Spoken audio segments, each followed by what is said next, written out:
Hi, I'm Joe James, and I'm going to make a series of videos on how to make banana wine. Kind of going to follow my own recipe.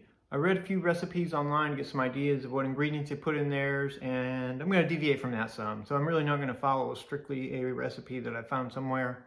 I'll walk you through what ingredients I'm going to put in the wine. I'll show you every step of the way exactly what I'm going to do and how to do it, and it'll be fun. So basically, to start out here, you can see my ingredients. I just bought 64 bananas. I have 64 bananas that I just bought from Walmart. I don't know how many pounds that is, but it's 64 normal sized bananas. And all the water we're going to use is going to be Brita filtered tap water. We're not using distilled water or anything like that. Just Brita filtered tap water. I've got a Brita thing that we're going to use to filter all the water with. I have 10 pounds of sugar, which we're going to dissolve into a syrup in water in the pot. So we're going to heat up water in the pot to a boil, pour in the sugar to dissolve, and then we'll basically make a syrup and let that cool, and we'll add that to the wine to add sweetness. And I also got a little bit of brown sugar that I may use, a little bit of brown sugar for flavoring. Some of the other ingredients, I got standard bread yeast. You can get wine yeast online. It's only a few bucks, but I'm just going to use bread yeast because that's what I have, so it'll work just as good.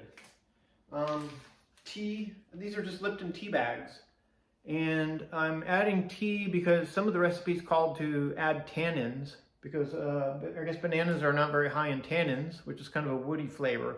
So this will give it a little more body, a little more woody flavor to the wine. So I'm just going to brew up a little bit of tea, let it cool, add that into the brew. And then I also I'll probably put in about a tablespoon of vanilla. This is vanilla extract for flavor. All of these ingredients, by the way, we're going to add to the must before we do the primary fermentation. So, and then pectic enzyme, which is supposed to help bring out some of the juice and some of the flavor from the bananas after going through primary fermentation. I bought this on Amazon for $7 or $8. It's just a powder. And then also Camden tablets, and these are for sterilizing all our stuff. So this is used to sterilize. We're going to crush these and mix them with water to sterilize all of our stuff before it touches any ingredients. It's important to kill off bacteria before it gets to start multiplying in the wine, and that's what the Camden tablets do. They sterilize everything. So I'll show you how to use these as well. We're going to go step by step through everything. And then in terms of materials, well, I have a 6.5 gallon carboy, which is this big glass jug here. It's called a carboy. And then of course an airlock for that. I've got airlocks that we put in the top to airlock it. And then if needed, I have another 1 gallon carboy as well.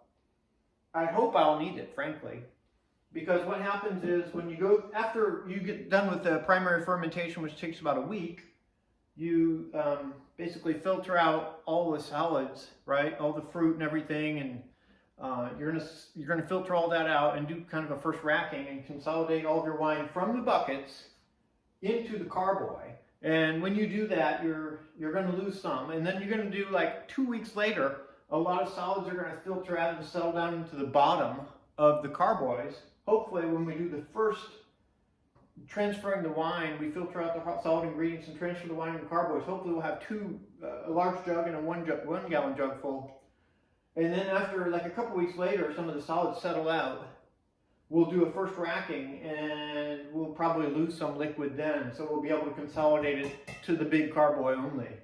So the goal is really to just produce 6.5 gallons of wine, but we want to start out with 7.5 if possible, and we may add water if needed to do that, to get to 7.5 gallons. That's my hope.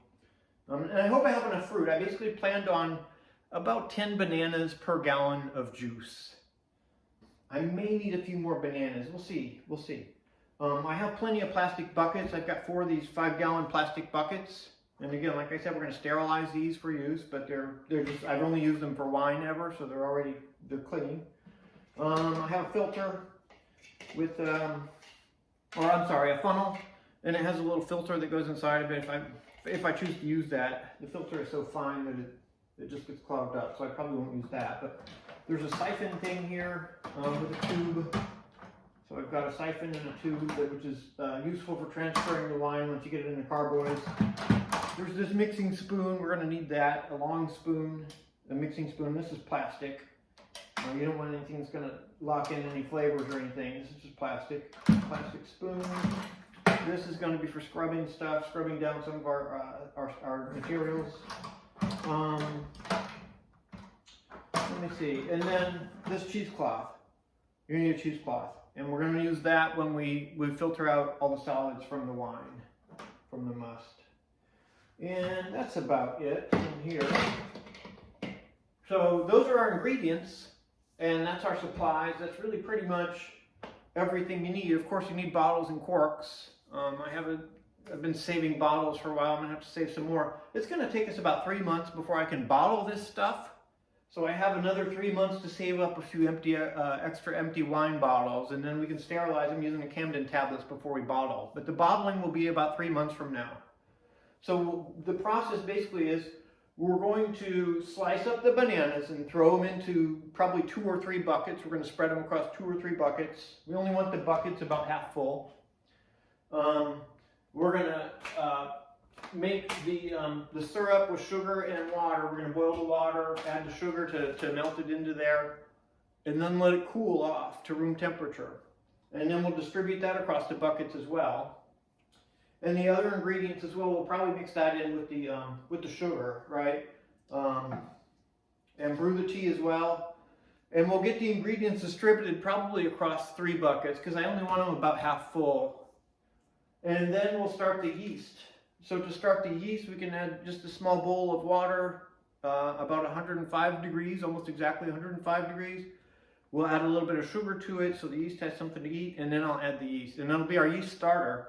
And after about an hour, that will be nice and bubbly. So we can add that and distribute it across our 3 buckets to get the yeast started. And that'll start the fermentation process. And then the primary fermentation, that's called primary fermentation within the first week. That's going to take about 7 days, almost exactly 7 days. It's between 6 and 8 days every time I make wine. It's always right about 7 days that primary fermentation lasts. And you'll know because you'll see a substantial drop-off in the bubbling, okay? After about the first 24 hours, it'll be nicely bubbling. Tomorrow morning, let's see if I started today, tomorrow morning you'll see these pots will be, these buckets will be, you'll see the action there, right?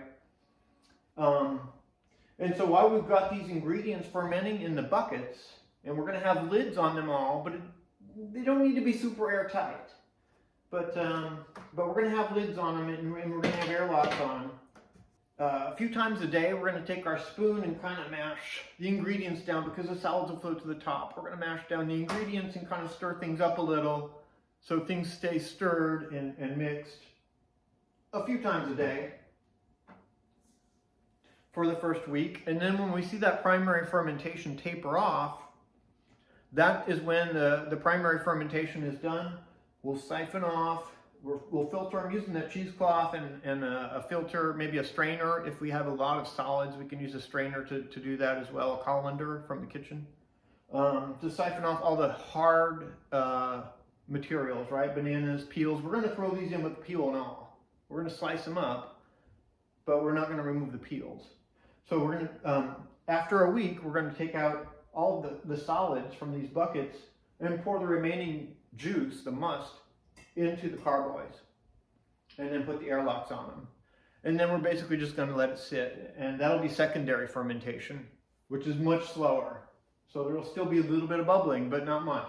And we want to, when we do that, we want to chop these carboys off right to within an inch or 2 of the top, so there's very little air in them. And it's important to always keep the carboys filled up, so you don't get a lot of air in those carboys. Because after primary fermentation, you need to shut air out of your product. So that's about it for the process. In secondary fermentation, you really just need to rack the wine probably twice. Once after, I would say a couple weeks, I think. We'll see. But after you get a big pile of sediment on the bottom of the jug, you want to filter the wine off. You want to siphon it. We'll siphon it out of the carboy into a bucket. We'll clean out the carboy, and then we'll siphon it back in. And then that's called racking the wine. It cleans out that sediment from the bottom and just gives you fresh, clean wine. And then, like I said, since we took out that sediment from the bottom, the level of the liquid in the carboy is going to go down. So we need to top it off by either adding, we can add some Chardonnay to top it off if we want to round out the flavor, or we can just add water or whatever. But we have to keep this topped off. So after that first racking, and then we'll see after the first one, hopefully we'll have an extra jug for the first racking where we can consolidate this into that jug. That'll give us an extra jug. That will keep this one topped off with banana wine. The second time, we should probably need to rack the wine maybe after a month, 4 to 6 weeks later. We'll probably do a second racking. And at that time, we will not have this. So we may add either Chardonnay or water to top it off. But we need to top off the carboy after we rack the second time. And then typically you also rack one final time when you bottle, at bottling time. Maybe a day or two before bottling, just to get rid of that sediment before you bottle. And that's it. That's our process. It's not too complicated, but I'm going to make videos along the way so you can understand the process and everything I do. I think it's going to be a lot of fun.